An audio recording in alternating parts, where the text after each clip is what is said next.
สนิงกินจึงโอ้เอาเท้าเสโลตีพังคงเหลือข้างตั้งแต่อ่านและเห็นคนถูกเบาน้ำนั่งตาเหลือกอยู่มันเบสบใส่บ่ใหญ่ดี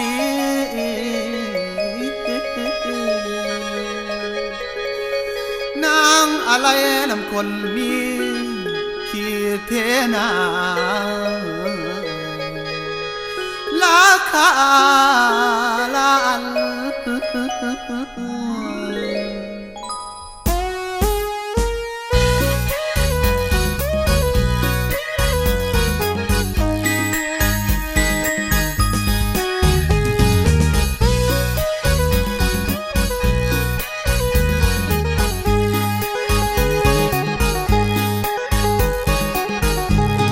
หวานน้องคงพอใจเมื่อได้สัมภาษณ์กับรถเทนา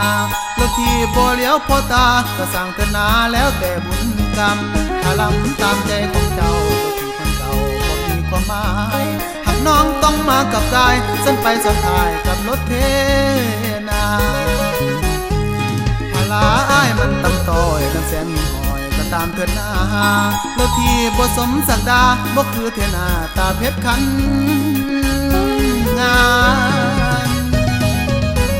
ตามใจเจ้าขนางเสียวไผซ่อนบ่ว่าลานางเอ้ยคุณพลาให้ขาดบ่ได้จนให้เหมาะสมหักท่วมทนเทียมเมฆไม่กินก็ยังมีมุนทินกินกายให้จ้อยแสงหินหอยล้อคอยจันซองเห็นใจในน้องคือย่อมแต่ต่อ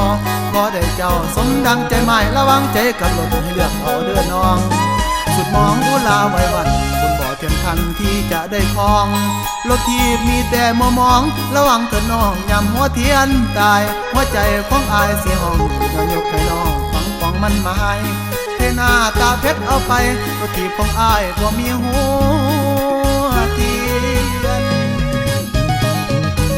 เดือนวันเว้าหลายทีหลายเราท่านอายบอกเจ้าหลายครั้งบ่จำคิดอำลำน้ำแต่เทนา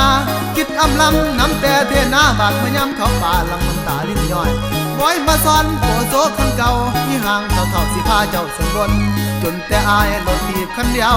จนแต่อายรถทีบคันเดียวแต่ว่าใจสนักดังพันก่อนกว่าหินนอพันก่อน